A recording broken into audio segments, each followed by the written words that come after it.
The next speaker is from our own team, Sungmin Ma.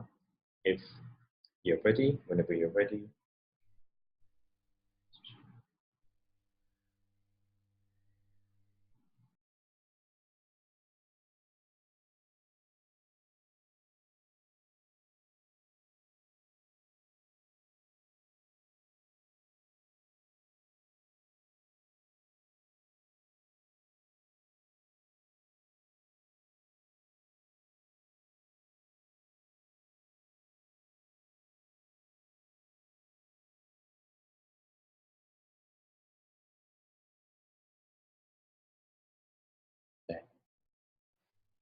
네. 네, 안녕하세요. 이호서울의 시스템 엔지니어를 맡고 있는 마성민입니다.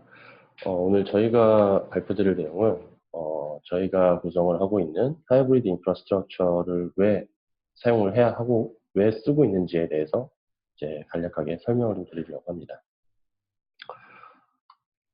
네, 우선 EOS 인프라를 보면 EOS 인프라의 구성 요소로 이제 풀로드 서버의 롤로 봤을 때는 풀로드나 피어 노드 그리고 블록 프로듀싱을 하는 블록을 생성하는 블록 프로듀서 노드가 우선 서버의 롤로 구분을 할 수 있을 것 같고요.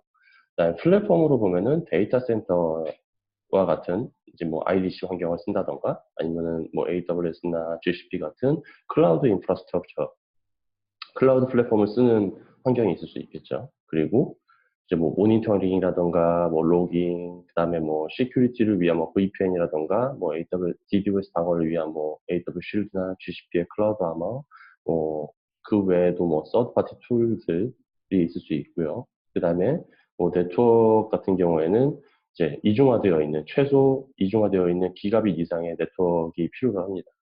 그리고 각 이런 EOS 노드들을 배포하고 관리하기 위해서 뭐 테라폼이라던가 안서블, 그다음에 뭐 도커 같은 환경을 배포 도구들을 쓸 수 있겠죠.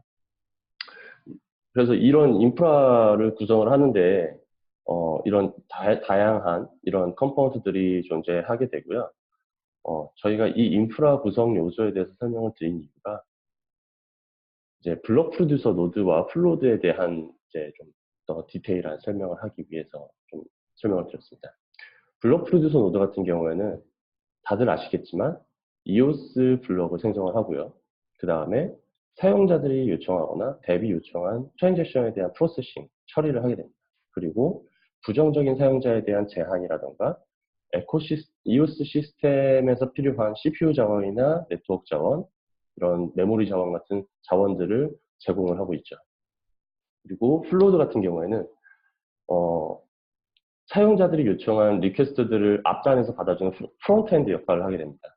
그러니까 사용자나 대비 요청하는 이런 리퀘스트들을 플로드가 먼저 받고 플로드가 받은 리퀘스트를 다시 P2P 포트를 P2P 블록 싱크를 통해서 블록 프로듀서 노드에 전달을 하게 되거든요.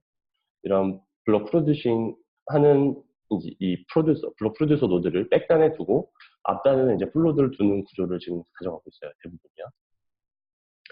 그리고 그다음에 뭐 저희가 생성한 블록들에 기록되어 있는 정보들을 저희가 조회를 하잖아요. 그런 정보들을 조회할 때 사용하는 노드들을 대부분 플로드를 씁니다.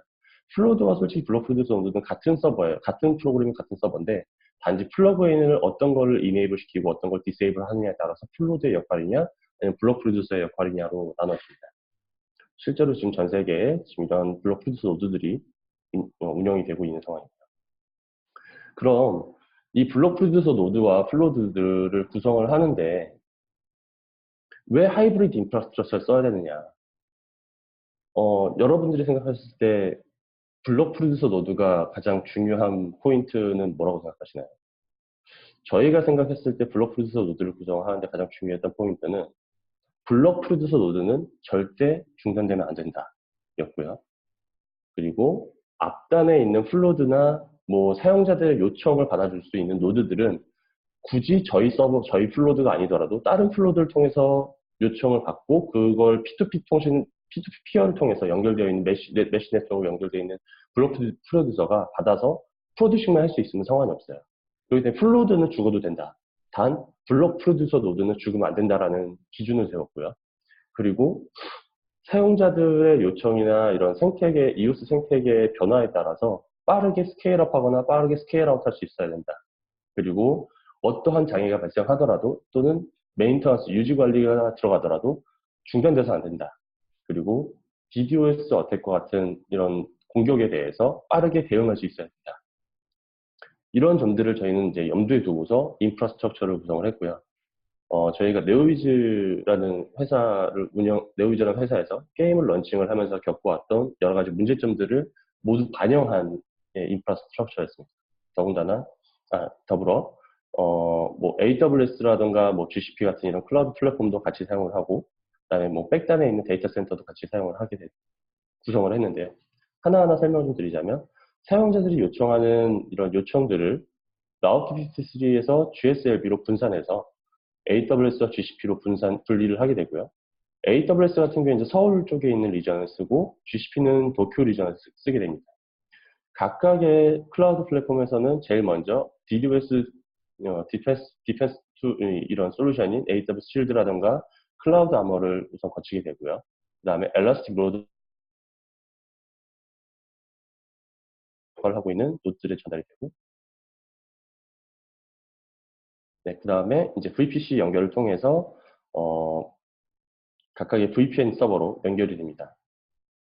각 VPN 서버 쪽으로 연결이 된 데이터들은 각 데이터 센터에 이중화되어 있는 데이터 센터 쪽에 마스터 BP 서버나 아니면 스탠바이 BP 서버, 그다음에 뭐 그 외 세컨 데이터 센터 쪽에 있는 스탠바이 BP 서버와 통신을 하게 되고요. 데이터 센터도 이중화를 해놓은 이유는 데이터 센터도 분명히 유지 관리가 들어가야 되고 유지 보수가 들어갈 수밖에 없는 상황이 발생하기 때문에 이런 데이터 센터 쪽에 유지 관리가 됐을 때 세컨 데이터 센터 쪽에서 처리할 수 있는, 그러니까 블록 프로듀서 노드들에 있어서만큼은 절대 중단이 일어나지 않게끔 구성을 한 거죠. 그럼 만약에 DDoS 공격이 들어와서 앞단에 있는 플로드가 다 공격을 당했다. 그러면은 이 백단에 있는 BP 노드들이 어떻게 통신을 해야 되느냐라고 가정을 하면은, 그런 가정을 했을 때 실제 문제가 될 수밖에 없어요. 왜냐하면 블록 프로듀서 노드들은 인터널 네트워크에 있고 이제 외부와 통신이 불가능한 대역에 있기 때문에 이 BP 노드들이 통신할 수 있는 창구가 하나 분명히 있어야 되거든요. 그걸 위해서 저희는 이제 히든 플로드라는 개념으로 플로드를 저희 내부에 따로 두고 숨겨둔 플로드를 하나 두었고요. 그 숨겨둔 플로드는 각각 BP들 간의 이 와이어가드라는 이 PMS 툴이죠. 저희끼리 이제 PMS로 부르는 PMS 메쉬 네트워크에 연결되어 있는 허용되어 있는 BP들끼리만 통신 가능한 네트워크에 연결되어 있는 히든 플로드를 하나 두고 히든 플로드가 BP 서버와 통신을 하게 됩니다. 그래서 앞단에 있는 AWS나 GCP가 죽더라도 히든 플로드가 통신을 함으로써 블록 프로듀싱 하는데 전혀 지장이 없게끔 되어 있고, 그리고 해킹 사건의 대부분은 이제 관리자 PC의 탈취가 문제가 될 것 같은데, 이런 관리자 PC의 탈취 문제를 해결하기 위해서 관리자 PC가 저희 오피스 VPN을 통해서 베스천 호스트에 접근을 해야 되고, 오피스 VPN 통해서 만약 베스천 호스트에 접근했다 하더라도 베스천 호스트에서 다시 서버로 접근할 수 있는 권한 자체를 또 별도로 획득을 해야 됩니다. 이런 식으로 2중화, 3중화 되어 있는 보안 체계를 적용을 해서 인프라스트럭처를 구성을 했고요. 이건 저희가 지금 생각했을 때 가장 확장성이나 이런 성능 면에서, 그리고 보안적인 부분에서 현재 구성할 수 있는 최선의 방법이다라고 생각하고서 구성을 했습니다. 그 외에 이제 저희 말고도 저희와 거의 동일한 구성을 한 다른 BP들이 있는데요. 대표적으로 이제 HK EOS나 EOS Rio, 그다음에 스웨덴, 그다음에 EOS DEC, EOS Tribe가 발의한 Secure Infrastructure Proposal이라는 내용이 있습니다. 이 내용을 보시면은 여기도 마찬가지로 로드 밸런서, 그다음에 프록시 서버들, 그다음에 플로드들, 그다음에 BP 서버들, 그리고 BP 서버들이 트러스트 BP 서버 플로드라고 되어 있는데 여기가 이제 아까 말씀드렸던 와이어가드의 PMS가 되고요.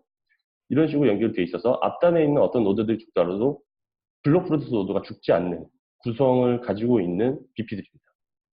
그럼 저희가 왜 자꾸 이 BP들이 이 굉장히 건강한 이 인프라스트럭처를 가져가야 된다라고 자꾸 말씀을 드리냐면, 결국 저희가 원하는 건 이오스 생태계의 발전이고, 이오스 생태계의 발전을 하는 데 있어서 가장 중요한 거는 인프라스트럭처라고 생각을 하거든요.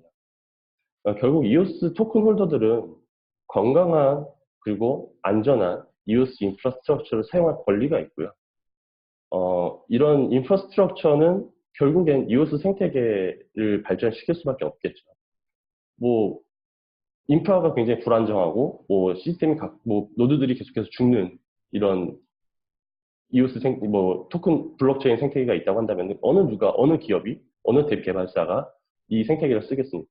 당연히 쓰지 않겠죠. 그럼 결국에는 EOS 이 생태계가 발전하기 위해서는 건강한 인프라스트럭처가 제공이 돼야 되고 블록프로듀서는 이런 EOS 생태계 발전을 위해서 반드시 건강한 인프라스트럭처를 구성을 해야 된다라고 저희는 생각을 하고 주장을 하고 있습니다.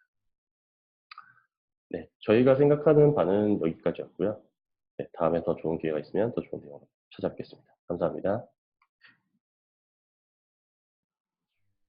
Thank you, Seungmin, for his solid performance on our hybrid infrastructure.